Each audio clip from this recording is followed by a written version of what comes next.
Hello guys, sir ये देखिए sir ने डट बाइक ली है 120 सीसी वाली। तर कहाँ से आए हो आप? तर मित्रांनो, मी मड आयलंड वरून आलेलो आहे, मलाड मधल्या एक कोण्यातून आलोय मी। तर मला सरांचा मी आयडी बघितलेला, तर मला खूप छान आवडलं, कारण ही बाईक आपल्या बीचवर चालवायला किंवा गावात चालवायला एकदम चांगली गाडी आहे। तर तुम्ही डोरे बंद करून घेऊ शकता ही गाडी। ओके, इसमें शॉक ऑफ डिस्क ब्रेक जो था वो अच्छा लगा सर? तर आता तुम्हाला माहितीच असेल की मड मध्ये कसे रस्ते आहेत किंवा गावात कसे रस्ते आहेत, तर त्याच्यासाठी ही गाडी एकदम म्हणजे खूपच छान आहे। याचे शॉक ऑफ, सस्पेन्स काय पण बघा, एकदम प्रॉपरली चालतोय, मस्त एकदम मक्खन गाडी। म्हणजे तुम्हाला अशी फील येणारच नाही की ही कुठे म्हणजे टॉय बाईक आहे किंवा कसलीच बाईक आहे, तुम्हाला पूर्ण याच्यावर हिमालयन किंवा एक्सपल्सची फील येणार आहे। आपने टेस्ट ड्राइव की सस्पेंशन वगैरह वो कैसा लगा आपको? मला ही खूपच छान वाटली, कारण मी पण एक रायडर आहे, मी पण हिमालयन एक्सपल्स चालवतो आणि त्याच्या कंपॅरिझन मध्ये ही गाडी मला खूपच छान वाटली 125 सीसी सेगमेंट मध्ये। ओके, तो इसमें आपका सेल्फ स्टार्ट था, किल स्विच था, किक था, तो वो मजा आया सर? याच्यात खूप सारे म्हणजे असे ॲडव्हान्टेजेस आहेत की तुम्हाला 125 सीसीच्या बाईक मध्ये तुम्हाला एक किल स्विच भेटते, सेल्फ स्टार्ट भेटते, किक सुद्धा भेटते या बाईक मध्ये, या सेगमेंट मध्ये, या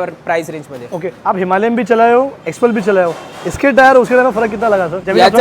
याचा एक अजून एक मोठा ॲडव्हान्टेज आहे की ती गाडी हेवी पडते आपल्याला आणि त्याचे टायर्स पण म्हणजे खूप एक हे असतात, जड असतात ते आपल्यासाठी। आणि ह्या टायर मध्ये एकदम म्हणजे असं तुम्ही कुठे पण ही गाडी घेऊन जाऊ शकता, तुमच्याकडे जागा नाही, नो प्रॉब्लेम, तुम्ही घरात पण ठेवू शकता या गाडीचा, तुम्हाला टायरचा काही इशू होणार नाही। Okay sir, thank you sir. और रेफरेंस मुझे बताइए गाइस, आपको भी चाहिए तो आप भी आके ले सकते हो। Thank you.